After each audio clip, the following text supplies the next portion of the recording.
So I have a confession. When I tell people that I talk about email marketing in 2015, the first thing that comes out of their mouth is, really? Yeah, really. And I'll tell you, 5 years ago, it was, oh, you do the spam. You put the spam in my inbox. No, those are spammers, and I hate them, and that's not me. Now but it's social media now, right? Like, you don't do email anymore. And I'm like, no, I do email marketing. Like, I still do that. Really, in a social media world, yeah. Actually, a lot of people still do email marketing because they like to make money. And then I got here yesterday, and Robert Rose does this excellent presentation, by the way, in this very room, on how return on investment is the wrong phrase. We need to think, it's not an investment. These are our assets. Right? This is a hard cost for us because we are investing in our assets, which retain value. And I thought, that is awesome. And I'm still going to tell people about a $28 return on investment tomorrow. So I actually agree with him, by the way. I wanted to preface today's session with the fact that he said that really content marketers should be leading direct marketers. And I love that thought. How many of you feel like sometimes the conversation between he or she who produces the content and he or she who expects the inbound leads maybe is not as fluid as it could be? Some nods. Okay, good. I've got you guys ready to raise your hands. This is great. So I actually really like that for him, the inspiration starts with the assets.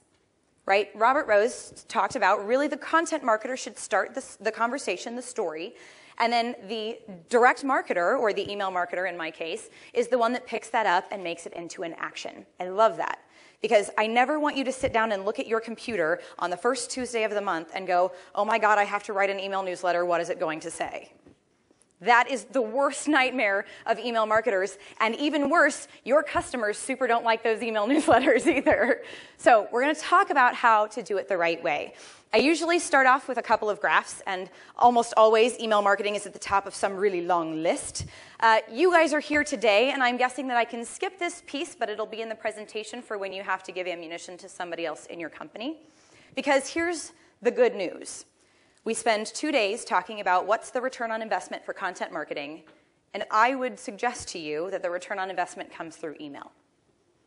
A lot of the power of email is the content behind it. We're just a vessel, just like social. We're just a vessel to have conversations or to share good content, right? So the return on investment is typically attributed because of email.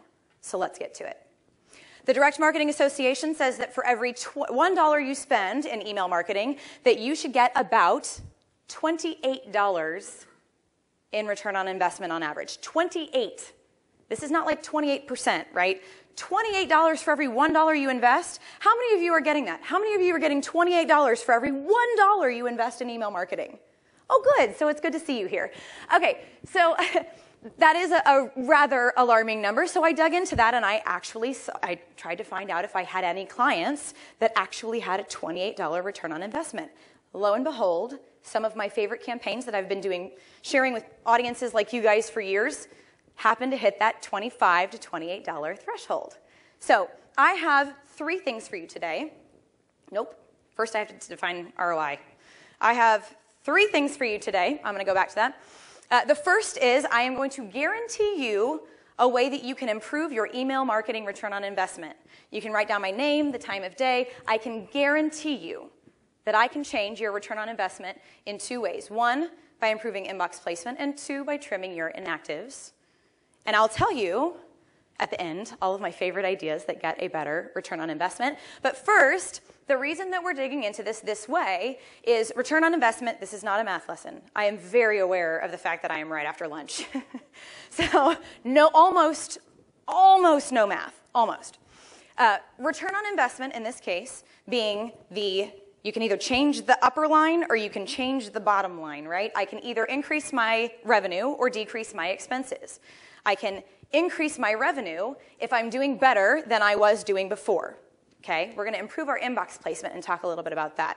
I can decrease my expenses by sending to fewer people and only sending to those people who can possibly take an action.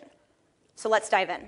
All right, so first, improving inbox placement. The dirty little secret of email marketing. I bear bad news.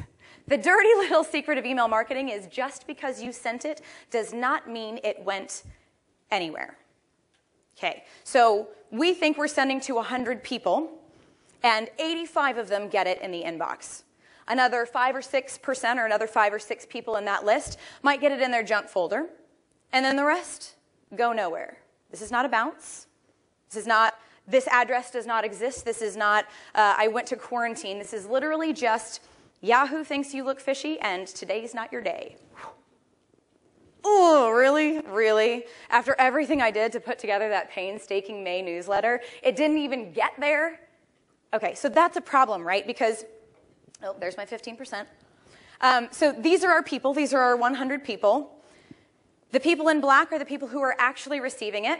We get a 20% open rate, but it's actually only those people in black that are even getting the email. What if the people in gray that are not getting our email in their inbox, what if those people also opened at 20%? Right? So our real open rate here, and I'm very aware that I have 45 minutes, our real open rate, and I'm looking here, you're looking here, is not 20%, it's 24%. We just weren't getting to 15% of our audience. This is the only math, I promise. I'm losing you guys already, I can tell. What I mean by this is, if we're sending to 100 people and 15% right off the top can't take action, we're losing money. We're spending money to send to these people that they're not getting it. So it's worth our investment, sometimes time, sometimes money, to make sure that we're playing by the rules to get into the inbox. Now, we all kind of get the idea of that, right? We know probably we shouldn't say free, free, free Cialis in all caps with 20 exclamation points and a 50% off sign in red, bold. Okay. Got it. Okay, so that is going to be one of the ways that we can control that. But if we follow some of these best practices, we're already impacting the bottom line. Just by getting through to people that I did not know that I was not getting through to, can improve my return on investment in this case by 18%.